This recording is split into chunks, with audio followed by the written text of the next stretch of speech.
Shalom, welcome to the Jewish Task Force, J.T.F. I'm Chaim Ben Pesach. We have another show with the great David Ben Moshe. On this program, you're going to find out what really has happened in Syria. It's true that the Assad regime has been overthrown and Assad is in exile, but we're going to tell you what the real dangers that exist now, that you're not being told, not by the news media, not by the politicians, not by the governments of the United States or Israel. No one is going to tell you what we're going to tell you. Things that are 100% true and that you can check out easily and prove, you can see for yourselves that everything we're going to tell you is all true and factual. The great danger of Turkey moving in and becoming a major factor here, and the threat that exists from Turkey and from Iran and from all types of other terrorist sources. Wait till you hear this, because it's important that you know this. It's important because this is a danger to everybody. And of course, David Ben Moshe has very important things to speak to you about. He's going to be speaking to you, by the way, about American subjects in the United States. The Middle East, this is an American subject too. This affects the United States. So this is going to be an important subject for you to hear about. But David Ben Moshe has other stories that are specifically related to the United States, if I'm not mistaken. I think that's what David is planning to talk about. Yes. Okay, good. But before we get to that, this program is dedicated to Refuah Shlema, a complete recovery for Sharon Mitman, Shlomo Ben Sarah, Dorit Bat Sarah, Ruven Ben Shoshana, and Ruth Bat Sarah, and to Ilui Neshamot, elevating of the souls for Malka Bat Meir, Allegra Bat Shlomo, Daniel Neinkin, Victor Chazdai, Pesach Ben Dov, Lunita Adler, Shifra Hoffman, Ruven Hoffman, Barry Hoffman, Arab Meir Kahana, Arab Binyamin Kahana, Fegi Bat Liba, Yosef Ben Meir, Robert Mitman, Dennis Shore, Helen Friedman, Charles Olat, and Yair Levine. Well, if people follow the news would know by now that the regime of Assad, his father was the dictator of Syria for many years, and that now Bashar al-Assad. We had Hafez al-Assad, he was the father, and the son is Bashar al-Assad. They were in power for more than 60 years in Syria. It's called the Ba'ath Party. And a Marxist party, by the way, and they were in control of Syria and ruled over Syria brutally, murdering.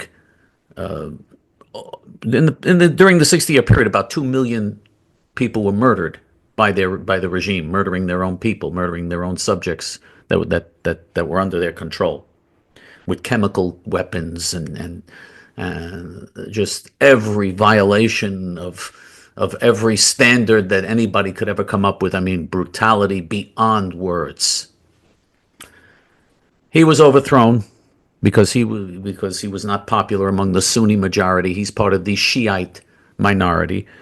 I don't know if all of the Shiites even would accept him, because it's what they call themselves, the Alawites. He was the Alawim.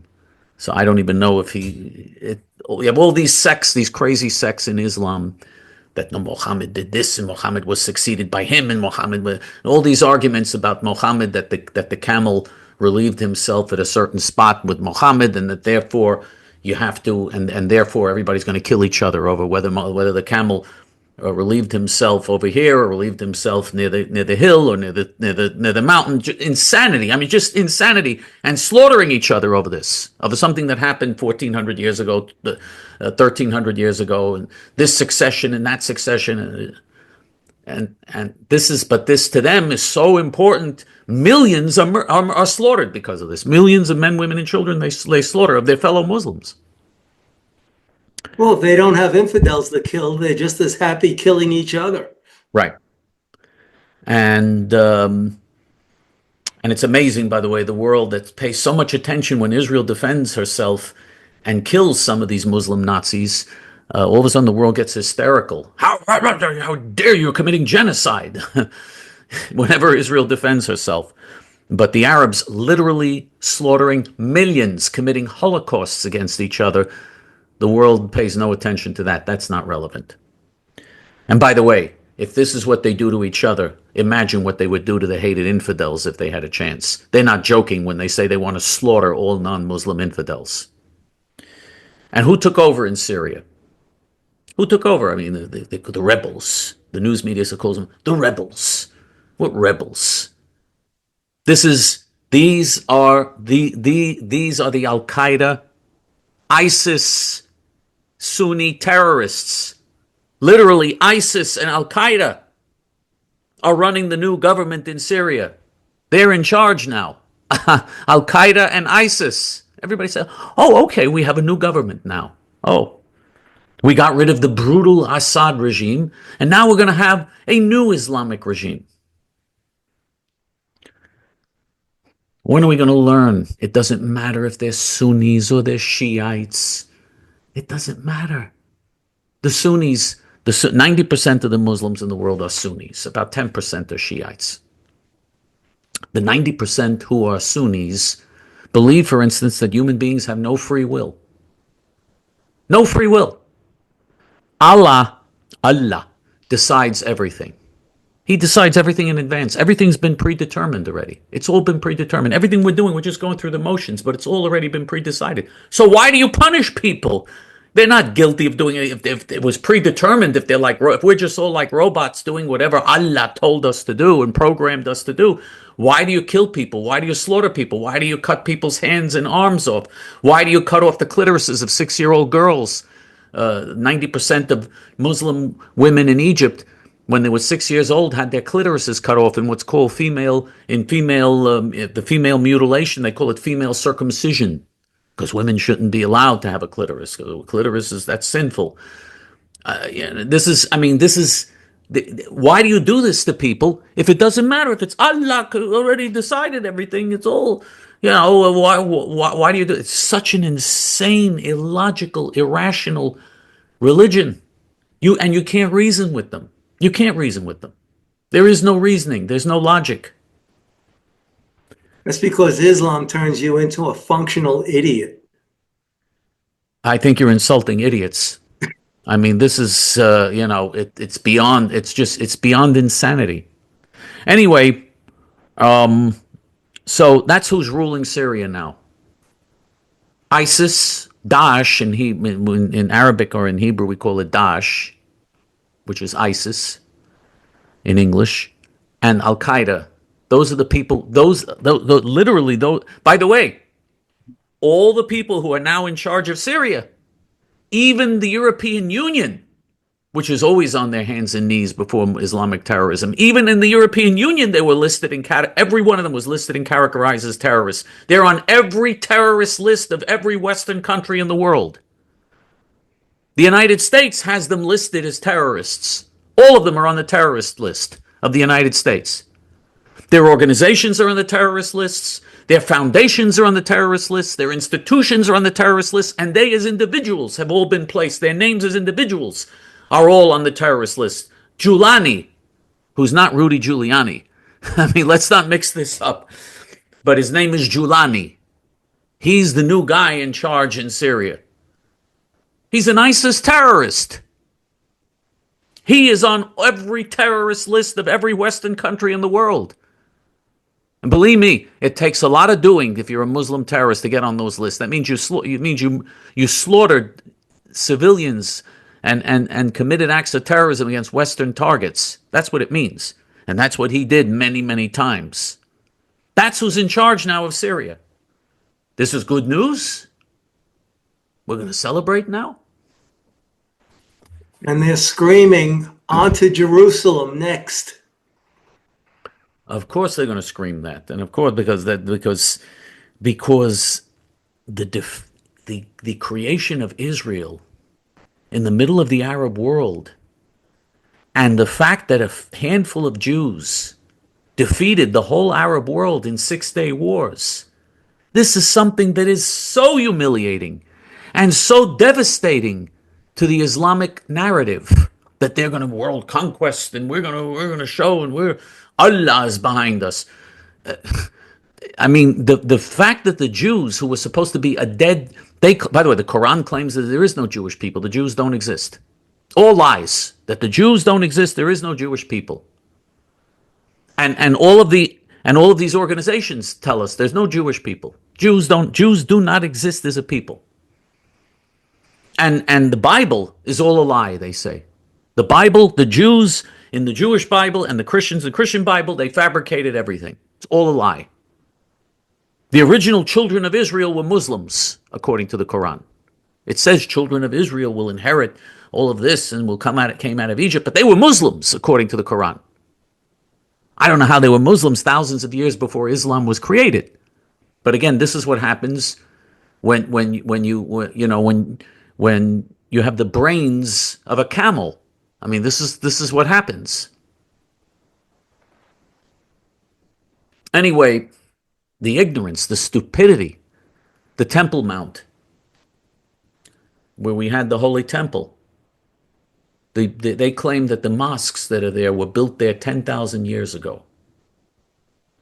They were built there 10,000 years ago? There were mosques 10,000 years ago? Muhammad first dreamed up his so-called religion only 1,400 years ago. He claimed that Gabriel is a Hebrew name for a Hebrew prophet because he stole all of his stuff, all his material he stole from the Jews. Okay? And some of it from the Christians. He also took from the Christian Bible certain things, and he took from the Talmud and from all these Jewish sources. When he heard and all distorted because he was, his brain was frying in the sun too long. Yeah, he all these distorted sources and distorted everything, and took from and said that and took all this information, all these stories from the Jews, and then when he learned all this, he then tried to fit it in with his Islamic view. He said Gabriel the angel spoke to him. Now, Muhammad was illiterate.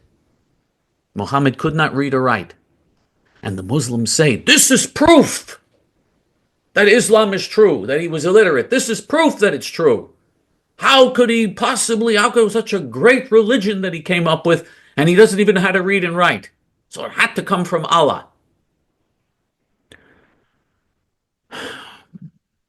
Anyway, they try to turn every disadvantage into an advantage.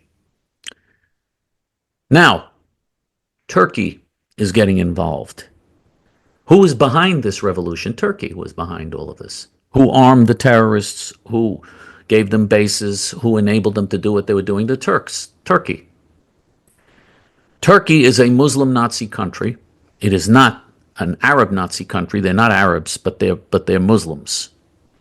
And the Turks ruled over the Middle East before the British. The British took over in World War I. The British defeated Turkey and they took over. The British and the French took over the Middle Eastern areas that were under what was called the Ottoman Empire. The Ottoman Empire is the predecessor regime that existed in Turkey before you had modern-day Turkey. And the Ottoman Empire ruled over the Holy Land. The British and the French colonialists came in and they took over after the Turkish colonialists. None of them have any right to be in the Middle East. None of them.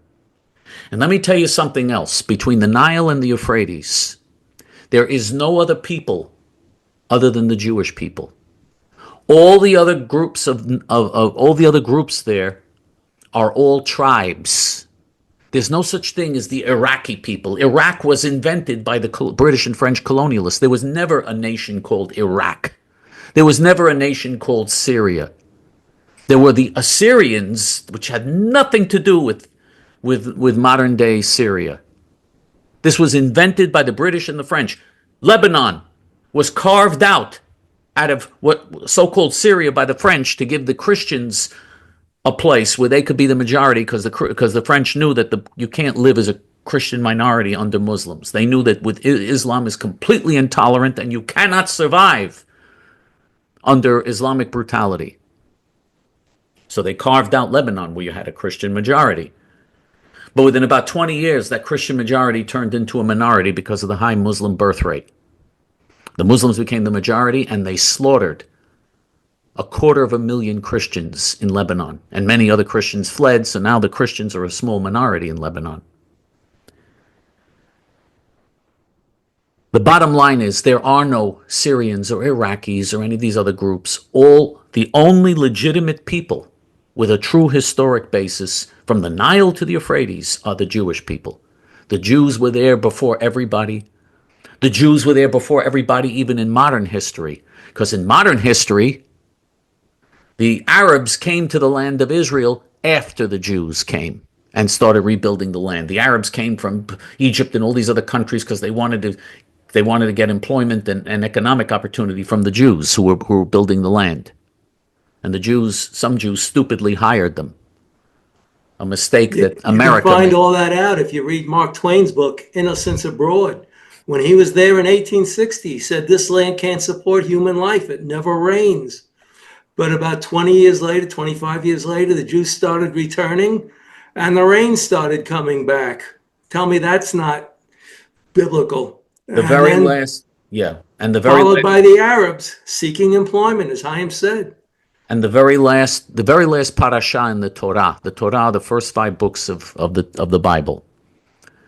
The very last parasha, Moshe Rabbeinu gives his prophesizing. It's in the book of Devarim, Deuteronomy.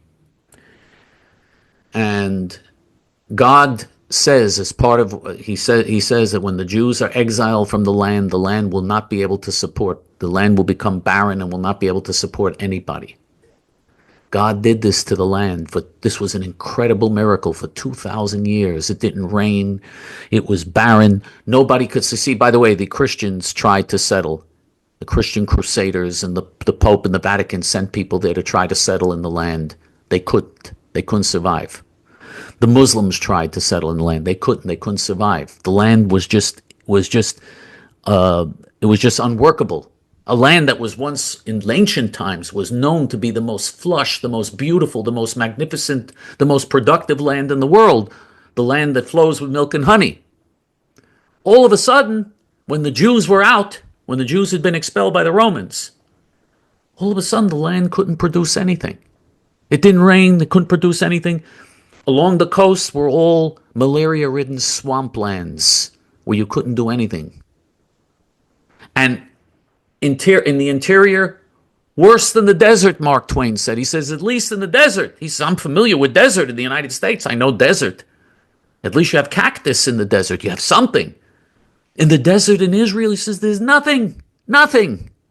When Harambam went to Jerusalem, there were only 2 Jews in the whole city. The country was desolate. Mark Twain said that on his trip from the coast all the way to Jerusalem, he didn't see a single person.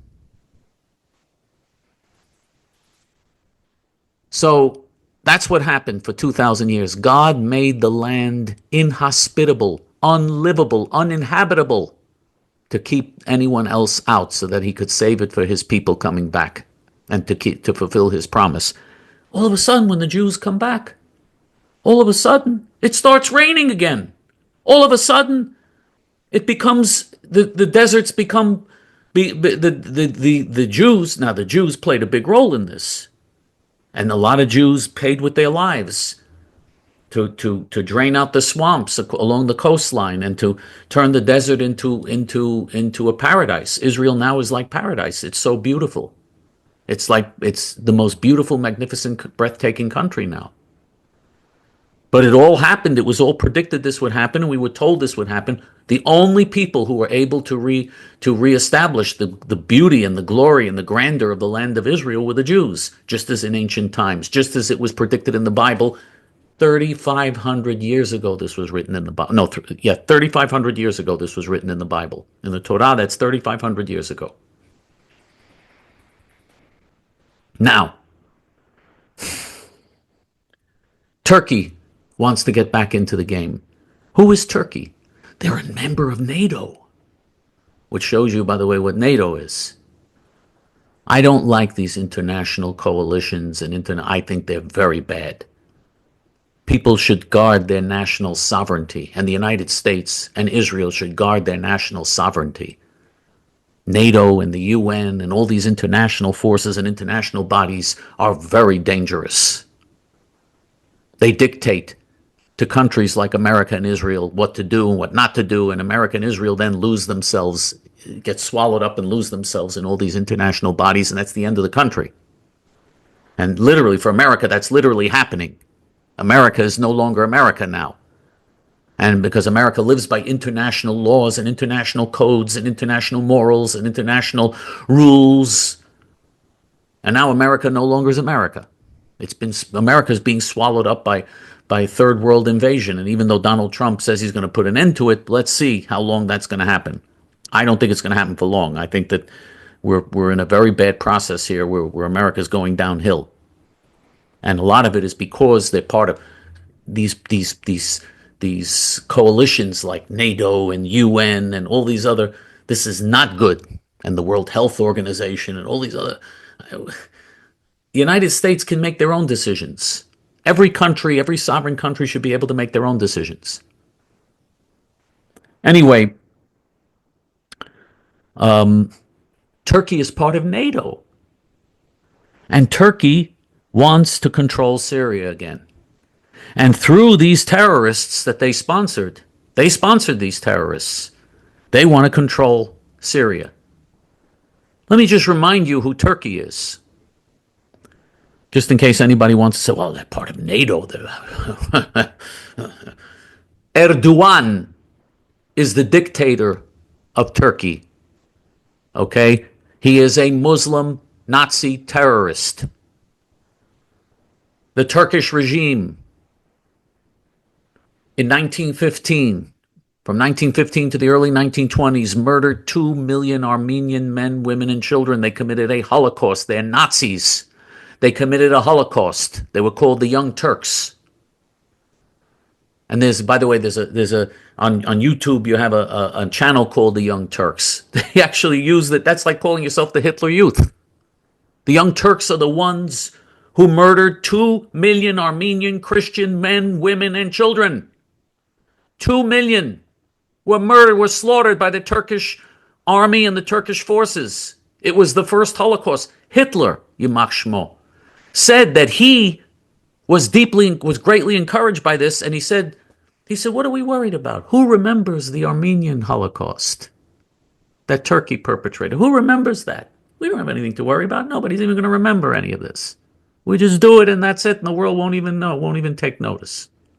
That's what Hitler said. They gave Hitler a great encouragement in a lot of ideas. Hitler, of course, was a great admirer of Islam. He called Christianity and Judaism slave religions. He admired Islam, even though he wasn't a Muslim. He said, because these people are willing to die for what they believe in. Well, he didn't only say that. He said that the cruelty of Islam, that the strong shall survive and the weak you destroy the weak. This whole philosophy, this is similar to Nazi ideology. And he said the Jews introduced. He said the worst thing for him about Judaism was that Jews introduced morality to the world. Hitler wanted to eliminate all morality. He said it's the strong who survive and the weak are to be destroyed. That's the way of nature. There's no such thing as morality. This is a crazy Jewish concept that is poisoning the minds of Europeans. This was the number one problem that the Nazis had with the Jews, that the Jews introduced morality to the world. Anyway, and of course he found a very receptive audience with the Muslims with that type of philosophy, because the Muslims also think like that. So Turkey committed the first Holocaust, and to this day, by the way, they're Holocaust deniers. They try to deny. They fight against anyone who tries to bring up the Holocaust, and it's all been documented. There's no question it happened, but they deny the Holocaust existed. They're Holocaust deniers. And it wasn't just the 2 million Armenian Christians. Hundreds of thousands of Greeks were murdered, and Serbs. Huge numbers. Millions were raped, murdered, enslaved by the Turks, the Serbs, the Greeks, and other European people by the Ottoman Empire, brutally enslaving and raping huge numbers of women and murdering huge numbers of men, women, and children, and forcing Islam down the throats of Christian communities in Europe. That's Turkey. Okay? Now, they're going to be the dominant force now in Syria. That's good. That's a good. They're north of Syria. And by the way, the Turks are not like the Arabs. The Turks are good fighters. They know how to fight. So they're a very dangerous force. I don't think they're as good as the Israeli army. And the Israeli, even though Israel's a much smaller country, I don't think they're as good. The Israeli army, because of Jewish brains, when they want to win, they can be the most ferocious opponents anywhere. But the Well, Turks, England found out how good the Turkish fighters are at the Battle of Gallipoli in the First World War, where it was mostly Australians who are tough people, at least they used to be, and British officers, and they got their head handed to them at Gallipoli. And it was Gallipoli that got Winston Churchill in a lot of trouble, and he was pushed to the side and forgotten until the Second World War. now, all very true. Now, that means that Turkey is that there's a real danger there from Turkey. Turkey also has been a country that has enabled terrorist organizations like ISIS and like Al Qaeda to flourish under their rule. By the way, the Turks have also committed genocide against other Muslims, like the Kurds. The Kurds in Kurdistan are Muslims, and the Turks have slaughtered men, women, and children, also using chemical weapons and other things that you're not supposed to use according to, I'm not going to say under international law, because there's no such thing as international law. Okay? International law. There's no international law. It's all baloney. Anyway, Israel, to show you how that despite what Israeli leaders might be saying to the public, they're actually very worried. Even the wimpy Israeli leaders are worried.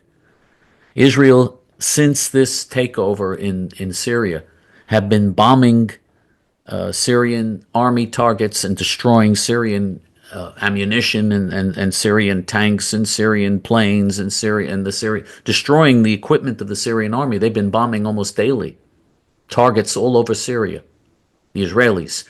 And America and Europe, which usually condemn Israel, the Biden administration, of course, very anti-Semitic, very anti-Israel, but this, you don't hear them condemning this, because they know that the people who have taken over in Syria are terrorists, and you give them those weapons, this will eventually be used against Israel, against the United States, against the Western world. Also, Israel has taken control of other parts of the Golan Heights that were not in Israeli hands for decades. They've reliberated areas of the Golan Heights, including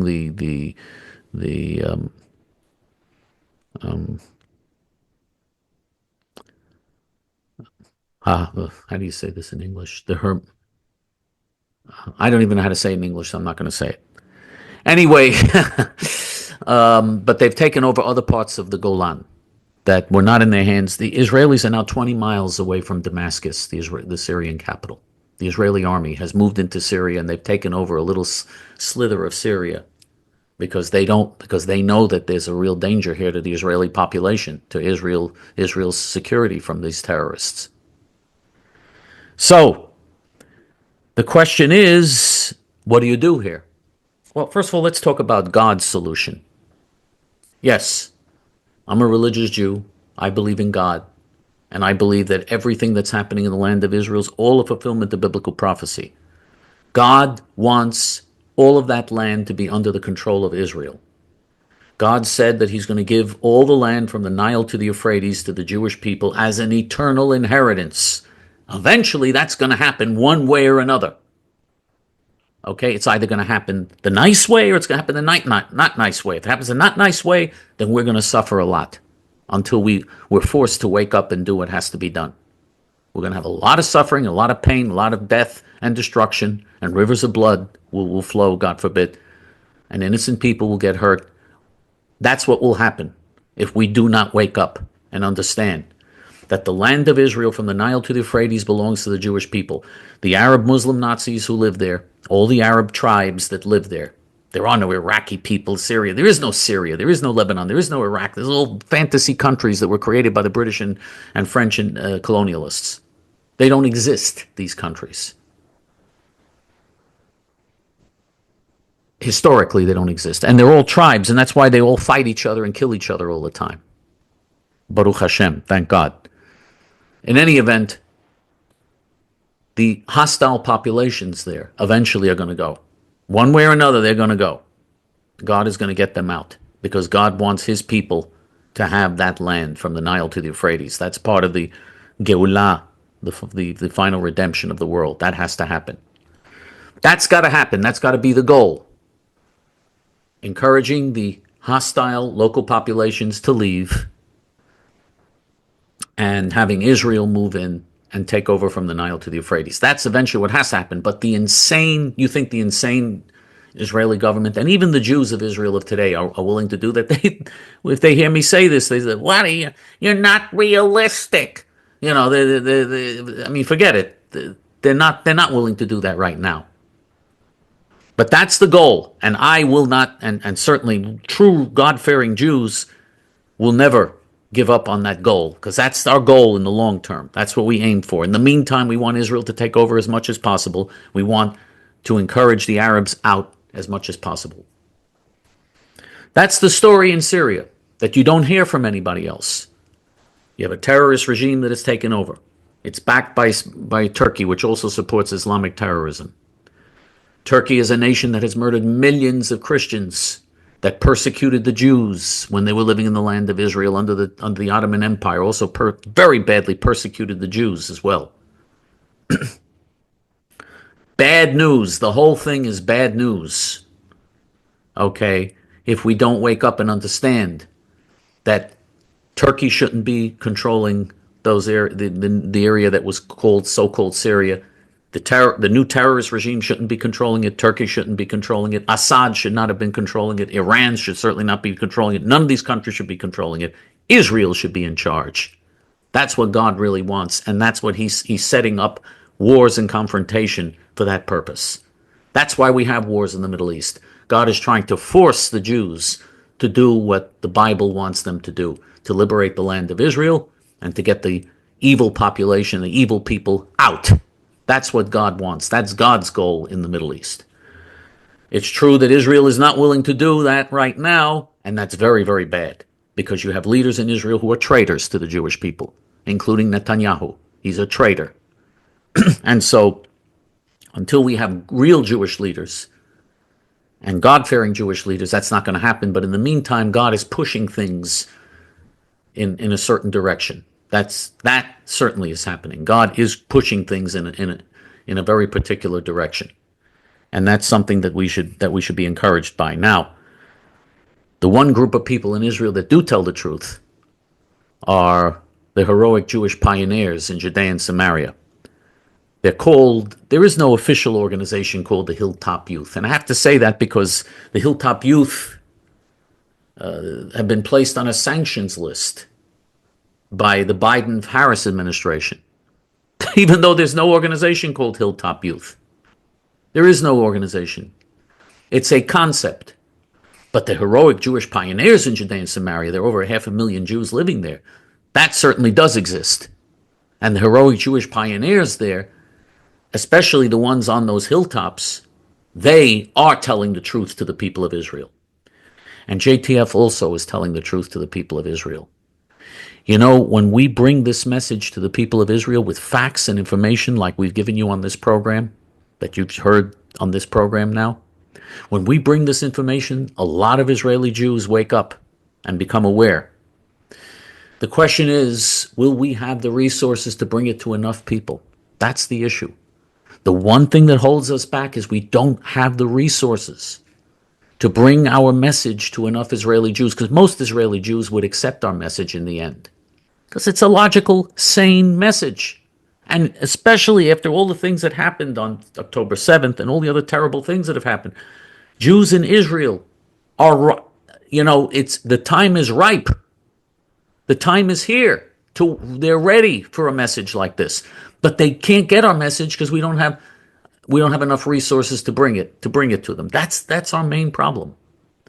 That's where you come in. The more you support us, the more you help us, the more people we can reach. And there's no cause more important than that. Let me give you 2 ways to help bring that about. Jews and righteous Gentiles. You can go to our Hebrew main page, which is hayamin.org. You go to the main page, hayamin.org. Now, most of the page is in Hebrew, but there's a big donate button on top in English. You click on the donate button, you can very easily and conveniently donate, and you'll help bring this essential message to the people of Israel. That's online if you want to do it online. If you want to do it through the regular mail, you just send checks and money orders made out to J.T.F. and you send it to our post office box, J.T.F. P.O. Box 650327, Fresh Meadows, New York 11365. And again, bringing that message to the people of Israel, I don't think there's anything more important in our generation than doing that. That's something we have to do. And with Donald Trump becoming president now, Donald Trump does not understand the Middle East. He doesn't have any idea what he's getting into. Joe Biden certainly didn't understand it. Joe Biden doesn't even know how to get dressed in the morning. Joe Biden was completely senile. But even the people around him, they have no comprehension of the Middle East. We have got to influence things before it's too late. We've got to wait. Same thing with the Bush administration. Remember, after 9/11, people hijacked the Islamic religion. Islam is a religion of peace. Why do you have to say Islam is a religion of peace? Nobody says Judaism is a religion of peace. Christianity is a religion of peace. There's no need to. They always say Islam is a religion of peace, which shows they don't understand what they're talking about. It shows that what they're trying to do is recreate Islam in their, to be what they want it to be. But it'll never be what they want it to be. That will never happen. That always backfires. That never works. That always backfires when people do that. So, support J.T.F. Help us, because this is a critical time, and we've got to get our message out there, because, again, we are telling the truth, and the heroic Jewish pioneers in Judea and Samaria are telling the truth. We're the only organization outside of Israel, though, that supports that. And so, we're the address if you want to bring the truth to the people of Israel. If the people of Israel wake up, that will lead eventually to the redemption of the whole world, if the people of Israel wake up. Remember, the tiny Jewish people, about half, not half, more. Most of the Bible is focused on this one people. Most of the Jewish Bible is focused on this tiny people, the Jewish people. It's incredible. It is so essential that the Jewish people wake up to the future of the whole world. It is so essential. And again, you have it within your power to do whatever you can do to make that happen by giving us the resources we need. David? Last week I told you about the 6888 Battalion, and I left this part out. I told you about Lena King, who was 100 years old, and she died last January, so she's didn't get to see the final film that's out right now about her Black Battalion. But what I wanted to say, and I left it out, was as a child, and you got to realize this is the 1930s into the early 40s. Things like this didn't happen, but she had a Jewish best friend. His name was Avram David. And when the war started, he wanted to do his part, so he enlisted. And the reason he enlisted, rather than waiting for the draft, he wanted his choice of what branch of the service, and he wanted to fly, not be a pilot, but have something to do with the Army Air Corps. In those days, it was called Army Air Corps. There was no Air Force yet. And he ended up as a gunner in a B-17, and he was killed in his first mission across the channel to bomb. It was probably France at the time. First missions would have been France, not Germany yet. And Lena King, when she heard her good childhood friend was killed flying across the channel into France, she enlisted and was one of the first to join the 6888 Battalion, and they went overseas. And even though I don't see the story as interesting, it's not really a war movie with a lot of action, but there is a lot of danger. Crossing the sea, they could have been sunk by a U-boat. Crossing from England to France later on, they could have been sunk by a U-boat or even bombed by German short-range planes. But there was some, and of course the V-2 rockets, you never heard them coming. All of a sudden, there would just be a 2,000-pound bomb explosion. And the V-1s, the buzz bombs, we called them V-1s and buzz bombs. The British had very quaint names for things like that. They called them doodle bugs, but you could hear them coming far away because their engine was rrr, rrr, rrr, rrr. And they weren't much faster than a propelled plane, so the propelled planes did shoot a lot of doodle bugs down. But I just wanted to bring that up because I left it out last week. The big story the past week was drones. We heard of drones over New Jersey, but they were also seen over Rhode Island, Connecticut, New York, Pennsylvania, and even as far into the country as Ohio. Now, I told you many times I was a programmer analyst for Big Oil. One of the departments the project I was on supported was marine sales, and that was the oil to make the ships go. This was not cargo tankers carrying oil, although they had to have oil too to make them go. So this was selling oil to these ships to get them to cross the ocean. Well, one of the people in that department said he came out after supper Monday night. They went to a restaurant, they went to eat out, and when they came out, they saw a drone in the sky. And he said it was quite scary. He said he felt threatened. When was this? When was this? Monday night. Oh, okay. So in other words, it's someone you worked with years ago, but now they're telling Yes, you I the story. keep in Okay. touch on Facebook. I just want to be clear. Okay, go ahead. And it made me think back to late last week, where they said somebody actually shot one of these drones down, and he was arrested. Now, if you notice, the government is not panicking. They're not saying who these drones are from. And people in Congress are saying they should be more transparent and let us know to take the worry off. But somebody, they say, shot one of these drones down. Now, I saw a guy shoot at one of the drones. It's on a video on YouTube.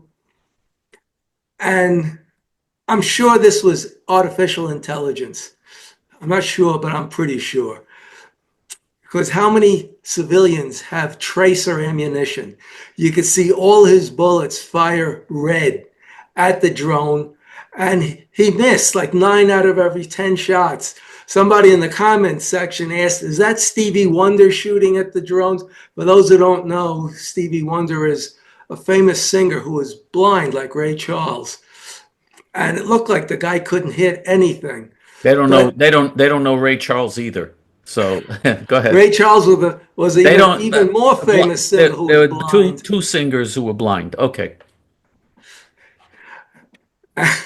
And how many civilians have tracer ammunition? That's something the military does.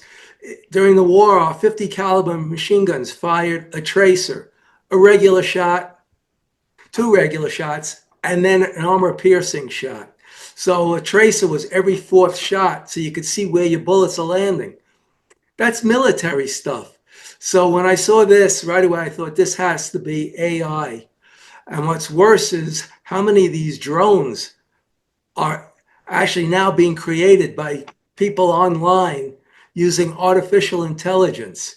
And the government is worried that you're going to start shooting, or at least attempt to shoot these drones out with lasers. And how many of these drones were mistaken for airliners? You don't want to blind a pilot and co-pilot. You don't want to cause an airplane crash. So just wait and leave this to our incompetent government. But sooner or later, this is going to come out what these drones were. The fact that the government is not worried, you don't hear them panicking, you don't see any government action against these drones, means it's coming from our government. In 2020, the United States Navy had plasma drones.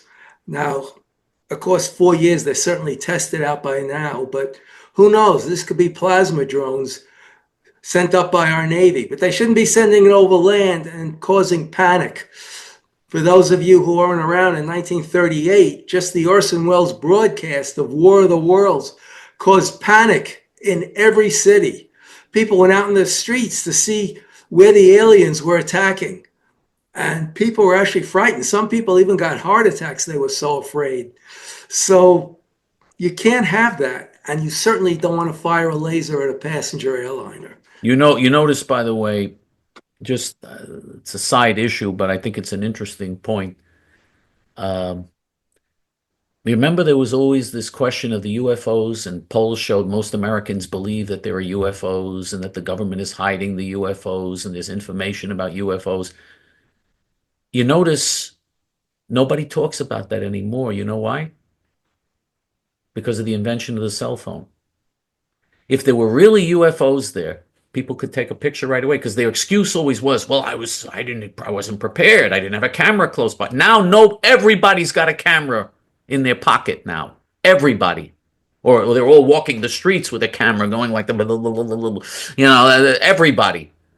All of a sudden, you don't hear people saying, oh, there was a UFO right over my house. I saw a UFO. I saw them with the green ears and they're coming out. And I saw. All of a sudden, you don't hear that. That all died. All those stories, they stopped all those stories now. They were all full of baloney. Lies. All lies. Okay?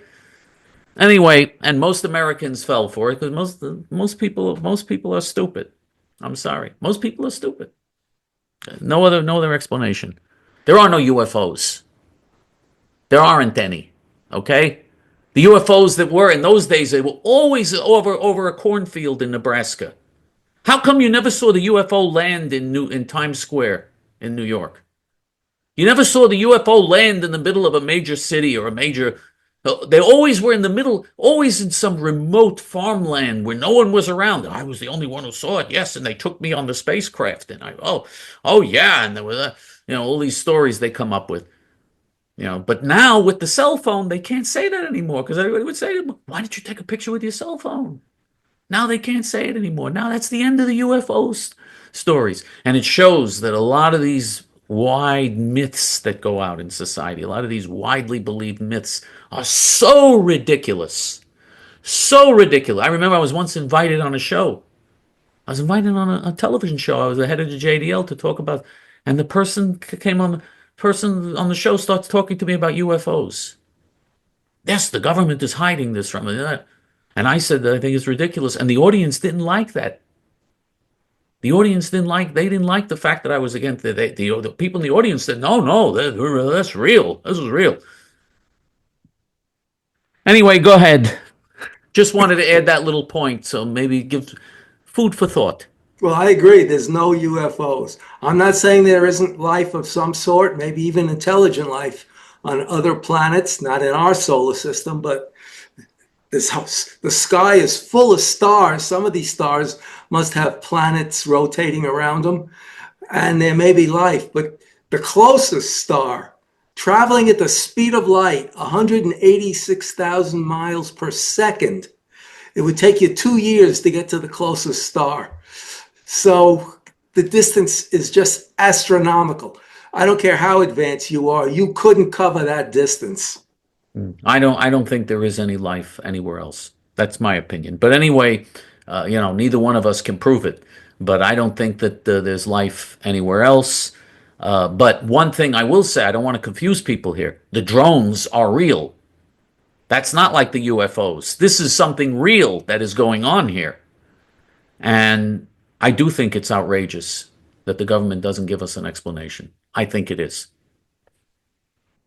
As I told Chaim, he disagreed. We were talking on the phone, but even his crazy governor in New York, Kathy Hochul, was mad at the federal government because they're flying over New York, and she has no idea what this is, and she wants some transparency from our federal government. Well, you're not going to get transparency from Biden-Harris.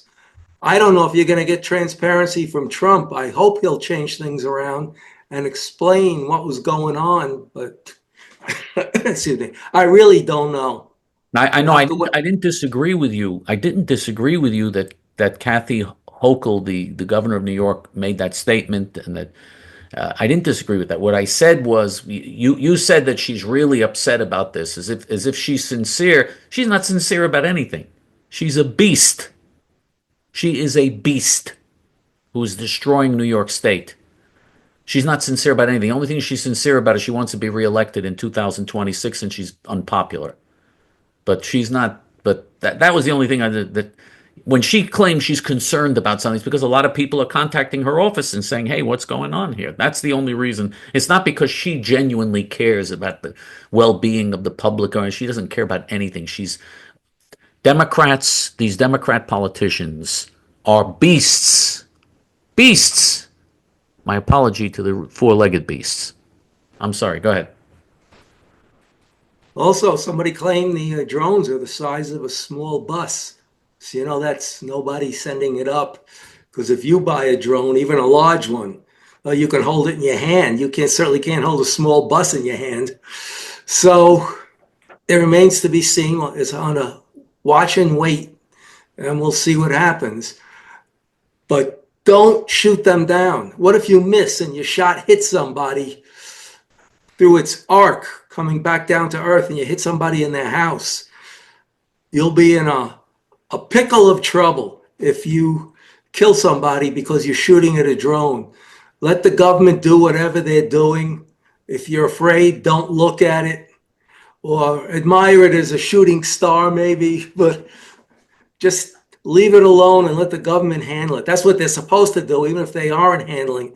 You remember the balloons from China? They let them cross halfway across the country before they took one down. How do we know? How do we know these aren't the drones from a foreign country? We don't know. Because the government's not panicking.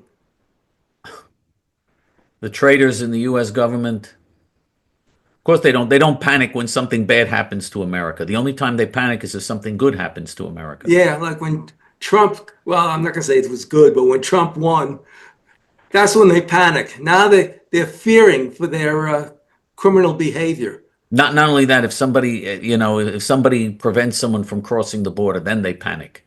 But the fact that people are crossing the border, invading the country, that they don't panic. No, that they like.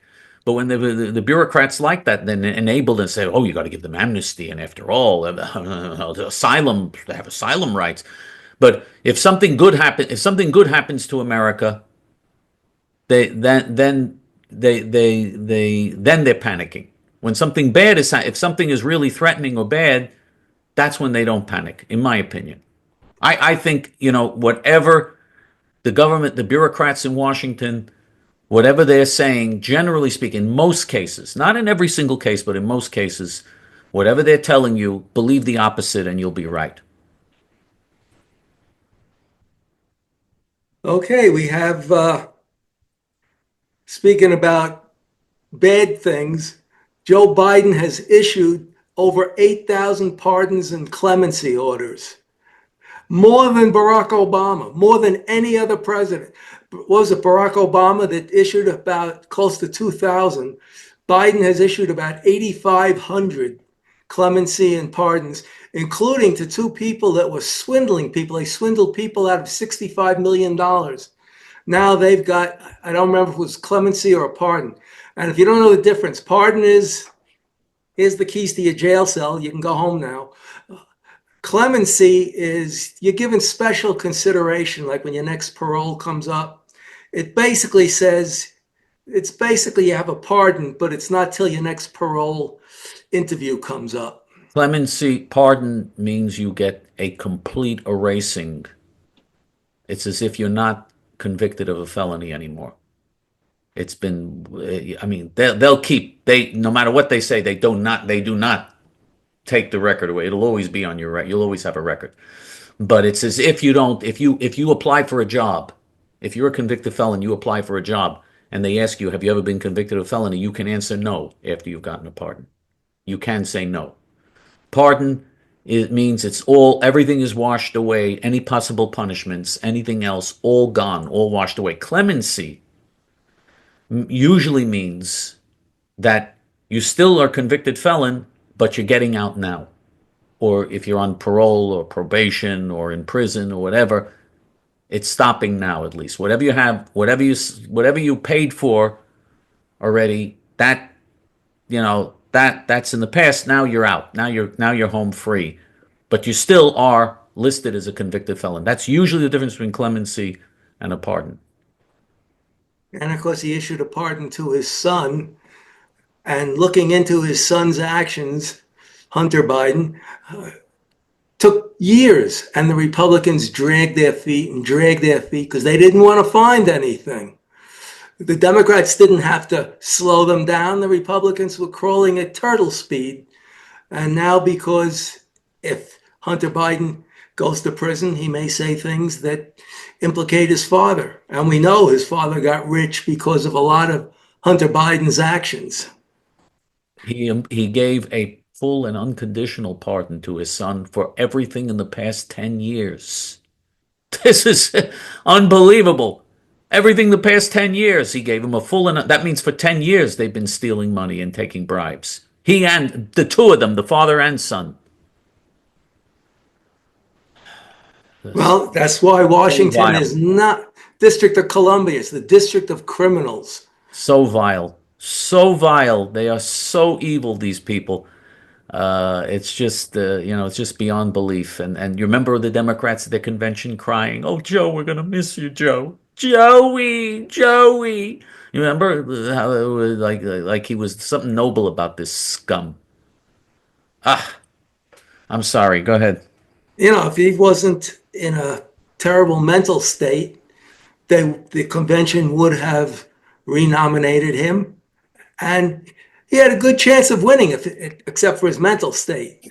But if he was normal and sharp, normal for a Democrat, and sharp for a Democrat, he probably would have got reelected over Trump. And that's the people in this country are so stupid.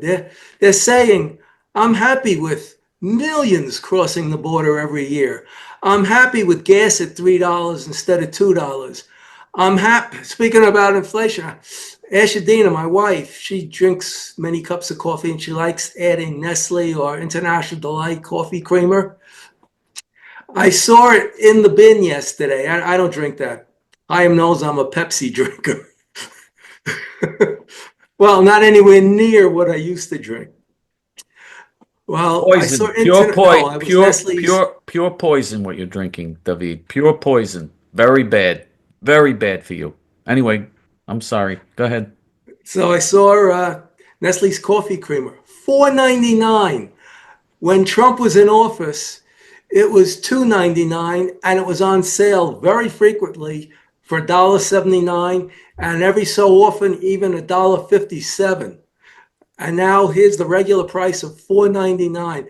I just bought her two more today at $2.79. So today's sale price is the old everyday standard price.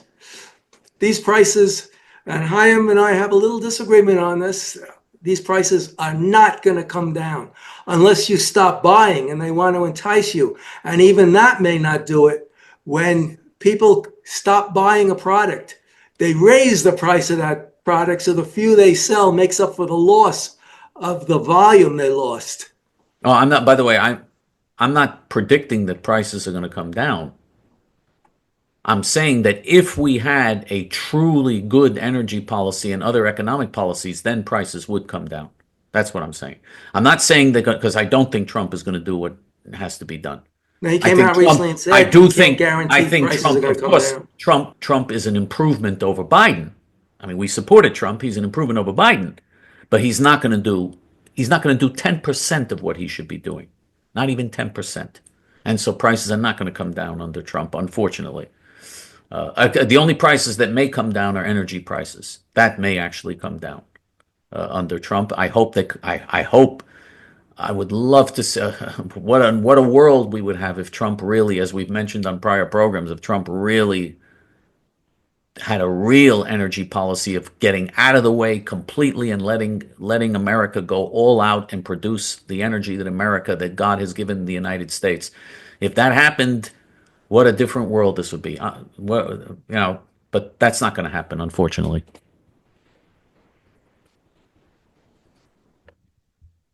Daniel Penny, the Marine who saved people on a subway, was found not guilty. And the newspapers, the media, the left-wing media, calling him a racist. The guy said someone's going to lose their life today. I mean, how much of a bigger threat do you need than that for Daniel Penny to jump in and, with his Marine training, handle the guy and stop him from hurting who knows how many people on a subway car? But Luigi Mangione, who killed the CEO of United Healthcare, is a hero. People are looking at, oh, he's so good looking. He did what we're all thinking, because these companies are all run by crooks. They want him free, but he's going to go to trial. But the district attorney in New York, or the attorney general, is saying, I don't know if we have enough information to go for first-degree murder. No, they charged him with first-degree murder. Oh, they did? Yeah. I just saw today No, they charged him with first-degree murder. Yeah. But in New York, that means nothing. That means 15 to 25 years, and he'll be out. If they give him 25 years, he'll be out in 15. I do,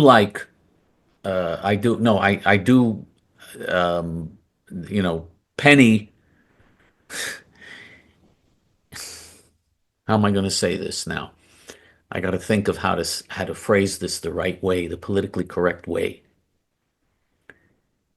If you eliminated thousands of evil, predatory, violent criminals, the number one group that would benefit from that are black people. It's not racist. The number one group that would benefit would be black people. Why? Who are the number one victims of black murderers and black violent criminals? Other blacks. The overwhelming majority, when blacks commit murder, for instance, blacks are 13% of the population and 65% of the murderers in the United States. When blacks commit murder, the overwhelming majority of their victims are black people. You would be saving black lives. When Rudy Giuliani cut the murder rate in New York City by 75, 80%, and he literally cut it 75, 80%.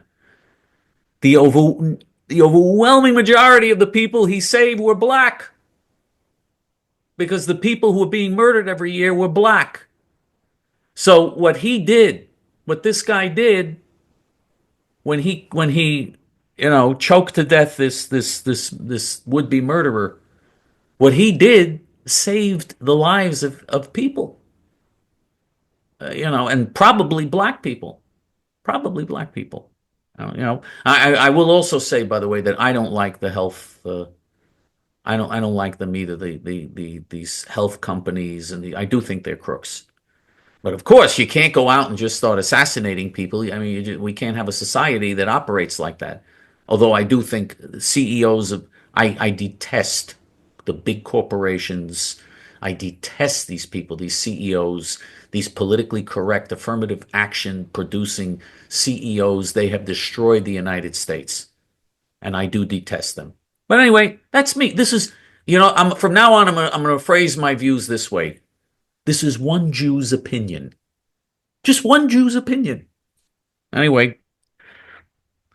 Doreen Cohn, Yohananov. I guess that's who she married, Doreen Cohn Yohananov. She's a teacher at Columbia University. She's barred from her classes and research facilities at Columbia University because she's Jewish. Mm. And I want to close with Social Security. There's a lot of talk about getting increases. The increase we're going to get, unless change is made, is 2.5%. On average, it's going to be a little less than $50 a month. A lot of people are living strictly on Social Security. They're living check to check. They're cutting out meals. They're living in cold homes, the richest country in the world, and you can't even turn your thermostat up to 70, 71. They keep it at 65, and they walk around with gloves on and jackets. And these people paid into this system, and it's not keeping up with inflation, even though they use the core numbers. They use the CPI index, and they finagle it around. The real number of inflation is food and fuel, things you must have.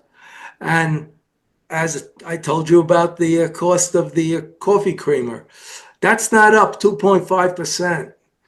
That's up almost 100%. So are fruits and vegetables and things that I buy on my diet, and I only eat healthy food. You know that I only eat healthy food. And everything I buy is up drastically in the past 4 years. No, Eggs are up don't give me this 150%. don't give me this 2.5% baloney, please.